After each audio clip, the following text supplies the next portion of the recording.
Telangana local leaders కు అధిష్టానం shock ఇచ్చింది. తెలంగాణ నుంచి ఖాళీగా ఉన్న రాజ్యసభ స్థానానికి అభ్యర్థిని ప్రకటించింది. ఆ పార్టీ సీనియర్ నేత అభిషేక్ మను సింఘ్వీని అభ్యర్థిగా ప్రకటించింది. ఈ మేరకు పార్టీ జాతీయ అధ్యక్షుడు మల్లికార్జున ఖర్గే ఒక ప్రకటనను విడుదల చేశారు. కె కేశవరావు రాజీనామా చేయడంతో రాజ్యసభ స్థానానికి ఖాళీ ఏర్పడింది.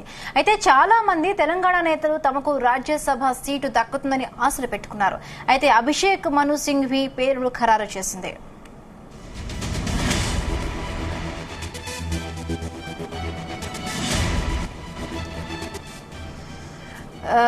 రైట్, ఇక ఇదే అంశానికి సంబంధించి మరిన్ని పూర్తి అప్డేట్స్ మా ప్రతినిధి సతీష్ అందిస్తారు. సతీష్. వైశాలి, ఈ రోజు రాజ్యసభ ఉప ఎన్నికలకు సంబంధించి నోటిఫికేషన్ కూడా విడుదల చేశారు. అయితే కొద్దిసేపటి క్రితమే AICC chief Mallikarjuna Kharge, general secretary KC Venugopal Rajya Sabha సంబంధించి ఉప ఎన్నిక సంబంధించి తెలంగాణ అభ్యర్థిగా అభిషేక్ మను సింఘ్ని ప్రకటించారు. దీంతో ఇటు తెలంగాణతో పాటు మిగతా 11 స్థానాల్లో కూడా రాజ్యసభ ఉప ఎన్నికల షెడ్యూల్ కూడా విడుదలని చెప్పుకోవచ్చు.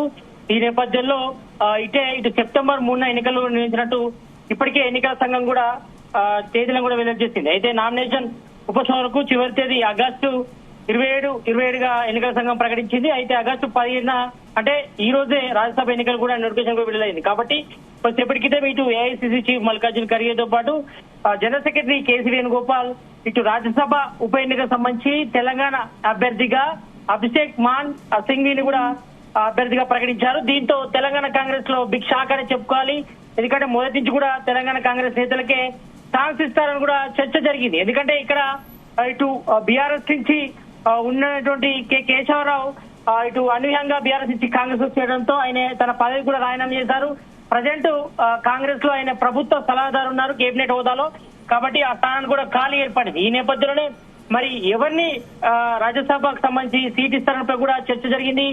ప్రధానంగా మాజీ ఎంపీ హనుమంతరావుతో పాటు జానారెడ్డి, అదేవిధంగా సంపత్ కుమార్, మరి కొంతమంది సీనియర్ పేర్లు కూడా వినిపించాయి తెలంగాణ నుంచి అవకాశం ఇస్తారని. కానీ అనూహ్యంగా వేరే రాష్ట్రానికి చెందినటువంటి అభిషేక్ మను సింఘ్వీ ఈయన ప్రధానంగా ఏఐసిసి ప్రధాన కార్యదర్శి ఉన్నారు. ఇటు సుప్రీంకోర్టు అడ్వకేట్ కూడా ఉన్నటువంటి అభిషేక్ మను సింఘ్వీ అనుకోకుండా అంటే హిమాచల్ ప్రదేశ్ లో ఈ మధ్య కాలంలో హిమాచల్ లో ఖాళీ అయినటువంటి రాజ్యసభ స్థానానికి కూడా ఎన్నికలు జరిగాయి. అందులో అభిషేక్ సింఘ్వీ అనుకోకుండా ఓటమిపోయారు. దీంతో ఆయన మరోసారి పెద్దల సభకు పంపాలని కాంగ్రెస్ హైకమాండ్ భావించింది. ఈ నేపథ్యంలోనే ఈ రోజు ఏఐసిసి చీఫ్ మల్లికార్జున ఖర్గే కూడా ఇటు తెలంగాణ నుంచి ఖాళీ ఉన్నటువంటి రాజ్యసభ స్థానానికి అభ్యర్థిగా అభిషేక్ మను సింఘ్వీని కూడా ప్రకటించడం జరిగింది. మరి దీంతో ఇటు తెలంగాణ లోకల్ లీడర్లు మాత్రం అధిష్టానం షాక్ ఇచ్చిందని చెప్పుకోవచ్చు. ఎందుకంటే మొదటి నుంచి కూడా ఇక్కడ వాళ్ళకి అవకాశం ఇస్తారని కూడా చర్చ జరిగింది. కానీ అనూహ్యంగా ఏఐసిసి అధికార ప్రతినిధి, సుప్రీంకోర్టు సీనియర్ అడ్వకేట్ అయినటువంటి అభిషేక్ మను సింఘ్వీకి అవకాశం కల్పించిన పట్ల కొంతవరకైతే ఇటు కాంగ్రెస్ సంబంధించిన సీనియర్ నేతలంతా కూడా అసహనం వ్యక్తం చేసిన పరిస్థితి. ఎందుకంటే ఇక్కడ బీఆర్ఎస్ నుంచి రాజ్యసభ ఎంపీగా ఉన్నటువంటి కె కేశవరావు కాంగ్రెస్ వచ్చేయడంతో ఆ సీటు కూడా ఖాళీ అయింది. కాబట్టి మరి ఇక్కడ కాంగ్రెస్ సంబంధించిన సీనియర్ నేతకి అవకాశం ఇస్తారని కూడా మొదటిగా ప్రచారం జరిగింది.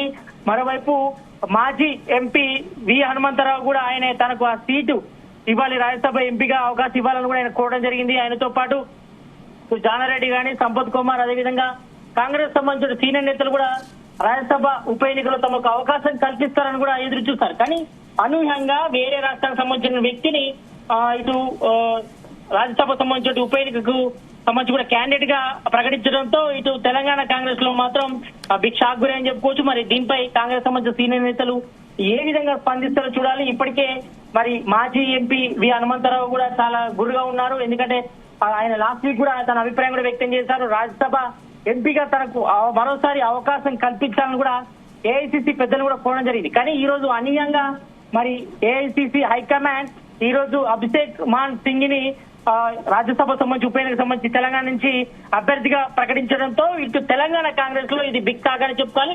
మరి దీనిపై కాంగ్రెస్ సంబంధించిన సీనియర్ నేతలు ఏ విధంగా ప్రకటిస్తారో, ఏ విధంగా స్పందిస్తారో చూడాల్సిన అవసరం అయితే కనిపిస్తుంది.